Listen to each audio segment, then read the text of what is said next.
The madman's done it. In a viral video, Javier Milei, who was running for president in Argentina, goes off on leftists. And he uses a very great Spanish word. Now, I don't know YouTube's rules for certain words in other languages. I know English, and I know what words YouTube has a problem with in English. But before I explain this, let me just say, Javier Milei is described as a libertarian, as an anarcho-capitalist, as far right, as anti-communist. And in this viral rant, he is saying, do not give these awful leftists an inch. In fact, he uses a different word for it, which I want you to see. But the reason why this is important for us, and we're not Argentina, come on. But take a look around the world. The far left is losing. There was just a massive protest in Spain against socialism. Now, some people are saying, just like with Brexit, signaling the election of Donald Trump, the victory of Javier Milei in Argentina signals that in the United States, Donald Trump will win. And the polls are showing it. The only options Democrats have, well, it's going to be to bring in someone other than Joe Biden and hope. Hope this person can win a narrative war against Donald Trump when the Republicans are already winning the narrative war. Now, a viral video showed Javier Milei saying "merda" over and over again about leftists. And you know what that word means in Spanish? I don't know if I'm saying it well enough, but it means let's just go for it because we're going to play the video in Spanish. But warning for your kids, I'm about to swear. It means shit. Dude, I love this guy. It's yet to be seen exactly what he will accomplish for Argentina. But while many of you may say, I don't care about Argentina, understand the global phenomenon that is occurring right now. In a tweet from End Wokeness, he says, some reasons to be optimistic. Argentina just elected anti-socialist economist Javier Milei in a landslide. Trump beats Biden in all recent polls. The right-wing AfD is surging in Germany. Finland just formed its most right-wing government in its history. Anti-immigration party is part of the government in Sweden for the first time ever. Anti-WEF Farmer Party just pulled off a huge upset in the Netherlands and is surging. Le Pen's party is surging in France. Hundreds of thousands in Spain are marching against the socialist coup. Bukele has 90% approval after his crackdown on crime in El Salvador. And they came after him. They came after Bukele. It was absolutely amazing. They claimed that when he started arresting all these gang members, he was violating the Constitution. It was unjust. I don't know exactly what went down, but some people have been critical, saying some people got criminally charged, arrested just for having gang tattoos. I don't know what to say, man. I think innocent until proven guilty is very important, but I can tell you this. I was hanging out at, where was I? This was MGM, National Harbor. I was playing poker. Guy to my left. We're playing, we're having a good time. And conversation strikes up. Mentioned something about not being here for much longer. I said, where are you from? He says, El Salvador. And I was like, oh, really? He goes, yeah, we're going back. And I was like, you're going back? I was like, what do you think about Bukele and everything? And he said, it's amazing. So my family was here. Now we want to go back to El Salvador. Not only that, there are a lot of people in the United States who also want to go to El Salvador. That's how great things are becoming. You know, look, there are questions about how do we ensure the constitutional rights of good people? The problem is this. It's not so simple as to say that there is one line and it is absolute, because that's not the case. While we believe in innocent until proven guilty, there is an inverse problem to consider. That if you allow violent criminals to roam your streets, then people will be equally as victimized. And what we're trying to do is find a balance between stopping criminals, whether they be in the government or the private sector. My point is this. If you go too hard in the authoritarian direction, you may create a future where the government becomes the criminals. And we've seen it time and time again, and they'll just arrest their political opponents. Sound familiar? But if you go the opposite direction, then criminals will just start beating, killing, and stealing from people. You need to find that balance. It's not so easy. I want to show you this from Political Compass memes on Reddit. Javier Milei rants against leftists. It is a classic video. Classic in that it's not actually that old. But I want to play this. It's in Spanish. But for those that speak Spanish, you'll get it. Otherwise, I'll explain what he's saying. The translations are not perfect. The translations, my understanding, are made more for an American English-speaking audience. But let me play this for you now. Let me once again play this for you now. De mierda no le podés dar ni un milímetro. Pero ¿me podés definir zurdo de mierda que no Todos lo los que, entiendo? digamos, los colectivistas. Okay, you heard a few things. Mierda and collectivistas. He's saying all the collectivists, all kind of Los que collectivists. ponen, digamos, o sea, esa idea. A ver, ¿Por qué le pones de mierda, But digamos? why do you call them mierda? Porque son una mierda. Because they are. I love this guy. O sea, Pero vos mezclás- no, pero pero eso- es que eso si es pensás, descalifica- pero no, pero digo, si eso es pensás distinto te van a aniquilar. Ese es el punto. It says in the subtitles, if you are against them, they will kill you. You can't give these people an inch. Es These decir, vos leftists al an zurdo inch. no le podés dar un milímetro, porque le das un milímetro y lo toma para destruir. If you give them an inch, they will use it to destroy you. Now again, I have a very rudimentary. My understanding of Spanish is probably kindergarten. I can have very limited conversations. No, I'm sorry. Let me clarify. I can't have a conversation at all in Spanish, but I know a decent amount of words so that I could go to the store. I can buy things. I can ask directions, things like that. And so there are some things I heard in this, and I'm like, it doesn't seem like the subtitles line up perfectly. So I reached out to one of the Timcast crew and asked him. He said, well, it lines up pretty much, but the idea is basically there. This guy is saying these leftists are shit. They are shit, and they will kill you. Wow. Well, in the comments, there are people asking about why this is. And one of the comments says this. For clarification, Milei's opponent is our current Minister of Economics, Sergio Massa. And this is what he has achieved. 56.6% child poverty, record high inflation since the 90s. The dollar reached 1,000 pesos. He is printing 2 billion pesos a day. There's videos of his militants replacing opposing ballots with their own to commit fraud. Pensioners are getting like 100 USD each month. Price controls everywhere. Recently, we've had problems with gasoline supply because in a move to win votes through bribing consumers, he froze the prices of gas. This obviously resulted in shortages that lasted like 2 days. Massive social programs and subsidies, expansion to bribe people so they voted for him. Because we have import restrictions and a restricted access to the dollar, importing anything is hard as F, as this includes medical supplies. Recently, many big hospitals had to reschedule or cancel surgeries, had to postpone cancer treatments, and some medicine isn't coming into the country. I could go on, to be honest, but I don't think it's necessary. Source for all this, me, a tired and very worried Argentine. Interesting. Very, very interesting. Ladies and gentlemen, I give you the meme. My Lord. Jack Hadfield says the libertarians actually did it for once. And there's a meme. And I love this meme. It shows a guy in a libertarian shirt, and he says, today I will vote for a third party. He then votes, and the results typically in the meme show a landslide for collectivists and leftists, and then the guy with the smug face smiling. In this one, it actually shows the libertarian winning. Wow, that's hilarious. You know what's always funny about this meme, though? For those that are familiar, where the libertarian smugly votes for who they want, and this results in the Democratic Party winning. I got to say this to the Republicans who made this meme. Libertarians don't like you, dude. This is the funniest thing. I always hear from like a Republican being like, the libertarians just voted Republican, then we would have won. Like, bro, libertarians don't want to vote for you. What don't you get? That's just it. Like, what don't you get? They're not going to vote for you. If you take away the libertarian vote, they're not going to vote for you. The argument is enough of them might, just to preserve, say, gun rights or whatever. But I don't think they're fans of the neocon warmongering. So, that being said, a lot of libertarians coming around to Donald Trump, unsurprising to say the least.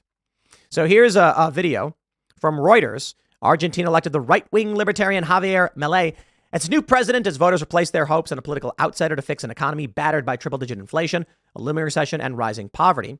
I want to show you this. This is leftists in Argentina are crying and sobbing as their 40 years of rule has come to an end. Yeah, not all of them are sobbing. Many of them are sobbing. These people are insane. They are dangerous. They are evil. They are no different from Nazis or fascists. Do not let them take power. Congratulations to Argentina. Now, there's a mixed parliament or a legislative body. I think they're parliamentary, in which case it will be a challenge for, I think they might have a congressional system. I'm not sure. There's no clear majority, which means he will have to negotiate. We will see. From Inside Paper, President-elect Milei vows end of Argentina's decline. The self-described anarcho-capitalist has pulled off a massive upset, ousting the populist Peronist coalition, which has long dominated Argentine politics. 55.7 to 44%, a landslide. Now, Jack Posobiec and several others are pointing out that Buenos Aires got rid of paper ballots because electronic voting machines were causing problems. This allowed them to pull in the results very, very quickly and instantly see he won. Now, my friends, this guy is endorsed by Donald Trump. Trump congratulates Javier Milei on his win in Argentina presidential race. This is a guy who is anti-woke, anti-communist, supported by Bolsonaro and Donald Trump and Bukele. This is going to be very interesting. Now, I don't know what's going to happen. I simply say, good luck, good sir. Save your country. In the meantime, this may be indicative of something much, much bigger. As I pointed out early on, some people are saying that, like Brexit, this is a sign that Donald Trump will win in 2024. Well, Joe Biden's floundering and failing. It's apocalyptic for him. We don't know what the Democrats have in store. And it's not just about winning an election. I think it's fair to say that Donald Trump won the election but lost the vote. And that seems contradictory. But what I mean to say is Donald Trump convinced the American people to support him, but Democrats convinced more default liberals to cast votes. Thus, Joe Biden wins. Simplifying it again, Donald Trump and Joe Biden on stage, ain't nobody voting for Joe Biden. Door-to-door activists asking people to fill out ballots, everybody voting for Joe Biden. And that's what really bothers me when people are like, you really think Joe Biden got 81 million votes? Yes. Technically. I think Democrat activists secured enough ballots through door-to-door, door-to-door campaigns and ballot harvesting. I don't think people were enthusiastic about Joe Biden. I think Democrat ground game was better than Republicans. And I'm seeing a lot of people scream, Ronna McDaniel needs to resign immediately, but she won't. Probably because she's a Democrat. Oh, let's be real. The Republican Party is failing across the board in a lot of ways. They're winning in some ways, but I mean, they should be doing substantially better considering the sentiment is on our side. And I mean freedom faction. Republicans should be winning in this regard. When libertarians are like, it's true about Donald Trump, no new wars. I get it. When even they're saying that, you should be earning more votes. So perhaps the Republican Party is just a bunch of losers. So be it. Right now, Donald Trump is dominating in aggregate. Take a look at this. This day in history. My friends, I want you to hear this.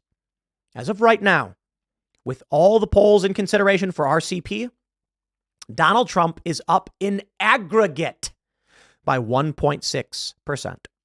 There are many polls. Of the polls they have available, only 2 favor Biden. Trump is up 4.6 points in some. This day in history. On November 20th, 2019, Joe Biden was beating Donald Trump by 10 points in aggregate. Hillary Clinton was beating Donald Trump by 4.5% in aggregate. This is the apocalypse for Democrats. I don't see how they win. I don't see who they can bring in. I don't see how Newsom wins, even if Joe Biden leaves. What's Gavin Newsom going to say? I'm going to do what Trump is going to do? Right now, Trump has the support. It's a sight to behold, my friends, from the Daily Mail. Trump beats Biden among young voters in NBC poll. What? Whoa. Just 3 years after Democrat president held 26-point lead over MAGA rival ahead of the 2020 election. Wait, Donald Trump is leading among young voters? How is this possible? Donald Trump is beating Biden with voters under the age of 35. The new survey conducted by NBC News shows Trump leading Biden by 2 points, 46 to 44. In the latest in a series that have shown Trump pulling into the lead. But it is among voters 18 to 34, which are the biggest shock in the survey. Wow. Because if you go back, Biden won young voters by 26 points in 2020 over Trump, according to the New York Post.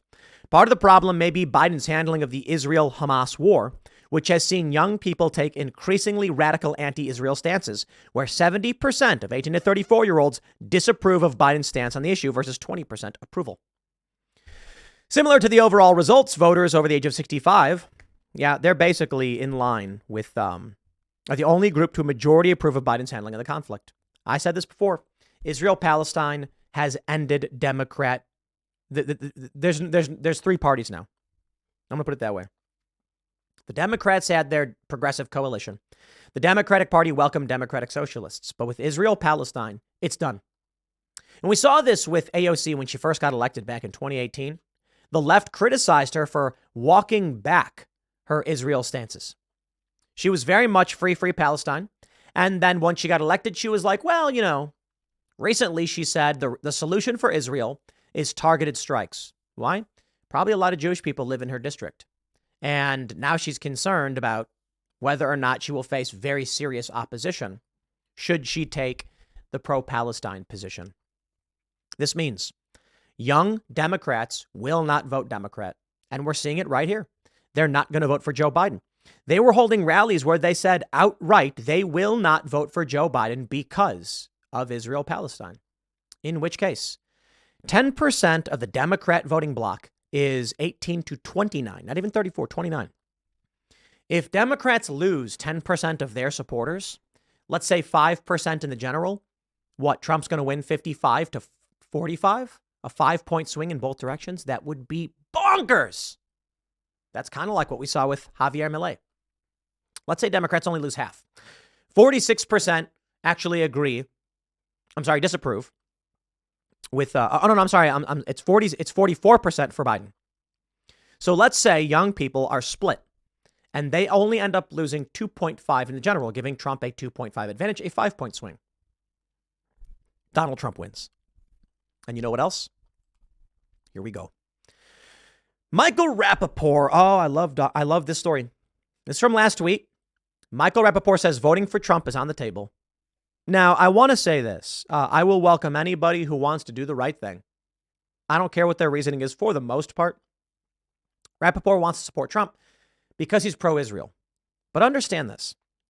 Anyone who claimed Donald Trump is a fascist who will destroy the United States, but is now saying they will vote for him because he supports Israel, is saying they care less about the U.S. than they do about Israel. Okay, I guess. That's messed up. I'll just put it this way. I don't care. Michael Rappaport could say he's voting for Donald Trump because Donald Trump is an a-hole. He could be like, I don't care if this guy destroys this country. Pig dick Donald Trump, I'm voting for him because I hate America. I'd be like, well, okay, fine, I guess. That's what he called him. He called him Pig dick Donald Trump. Like, if you're telling me you're going to do the right thing but for bad reasons, I may not trust you later, but I'll take what I can get. Because in the end, I think Donald Trump getting elected is the right thing. Now, that being said, Rappaport is hugely pro-Israel. And he's seeing far leftists talk about being pro-Hamas. And he's like, we got to get this under control. That's how he talks. I'm trying to imitate him. And he's like, so I'm going to vote for pig dick Donald Trump till we get this whole effing situation under control. Okay. Well, maybe Donald Trump is the guy to do that. We've been talking about this for years. The far left, if you go to Oakland, for instance, you go to Berkeley, seeing all the businesses with signs saying, please don't hurt us. I'm not kidding. They literally say, please don't hurt us. Now, most businesses just put leftist stuff in the windows so that they don't get attacked by the far left extremists. But some of these businesses, there was a Burger King, it's saying, please don't hurt us. That's the future the left wants for you. These are evil people. Javier Milei is correct. They are evil people. A Trump supporter don't care if you got a BLM flag in your window. BLM will smash your windows out if you don't have a BLM flag in your window. Don't believe me? Look at Hamburg, Germany, several years ago. There's a photo where all the businesses are destroyed, and then one right in the middle is fine. Why? They put a leftist communist red salute in their window. That's right, the red salute, the communist symbol, much akin to the swastika, in their window, symbolizing all the death and the murders in their window. And you know, the leftists said, okay, we'll leave you alone. Who wants to live in that reality? Who wants to live in that world? Guy Benson says, can they screw this up? Fox News poll. Issues the GOP handles better than Democrats. Border security up 24. National security up 20. Terrorism up 18. Inflation up 12. Foreign policy up 12. Crime up 12. Spending up 11. How could Republicans lose when you've somehow convinced Michael Rappaport to consider voting for Donald Trump? This dude's whole thing is walking around and filming himself talking about how he hates Donald Trump. And now he's like, I'm going to vote for the guy. Okay, he's considering voting for the guy. It's on the table. Michael, I tell you this. I respect it. But these leftists are not going to give you an inch. So you call them out for their support for Hamas, which they're doing, and they're going to give you the middle finger. Your only option, if you oppose them, is Donald Trump. Nothing else I can tell you, man. But if Michael Rappaport wants to join the fray and have a conversation about, I welcome this. You know, we're reaching out to his team to get him on the Culture War podcast. Check it out. Friday mornings, 10 a.m. on Tenet Media on YouTube. Some people have asked, what is Tenet? It's a super group, as it were, right? You know, sometimes a bunch of different musicians come together and form a band, and you're like, wow, look at all, like the Traveling Wilburys. That's basically what we're doing with Tenet. Independent company, but it brings together a bunch of different voices that are, you know, doing their own thing, but now we can cross-promote between each other with this massive opportunity. I'm super stoked on it. But we want to bring him on the show. Why? Bro, Michael, I welcome you. I implore you to come on the show and just do nothing but rag on Trump and tell me exactly why you don't like the guy. And then explain why it is you think you got to vote for him. I mean it. I mean it sincerely. I want this dude to say, Donald Trump did this, Donald Trump did this, Donald Trump did this. I'm like, wow, those are all really bad things. And then he'll be like, but these leftists are pro-Hamas. And I'm like, wow. All of these things you hate about Trump, that you're angry about, and you recognize the far left is a bigger threat. That's kind of crazy. That's kind of crazy. But I accept it. And I'd love for you to state that. Why? I want more people to hear it. I want everybody who's in that same position as Michael Rappaport. You're allowed to not like Trump. You're allowed to not want to vote for him. You're allowed to vote for somebody else. But this dude's at the point where he's like, the left is so bad, I got to consider voting. Trump's on the table, baby. Really. I'm glad he's figuring that out. Because I feel so similarly. I think Trump is bad in a lot of ways, but I think he's the best we've got. There's no such thing as a great president. Trump has done some bad things, worthy of criticism, but he's better than the rest. Shout out to Javier Milei, to Argentina for your victory. Let's see how we play this one in 2024. I'll leave it there. Next segment's coming up at 4 p.m. on this channel. Thanks for hanging out, and I'll see you all then.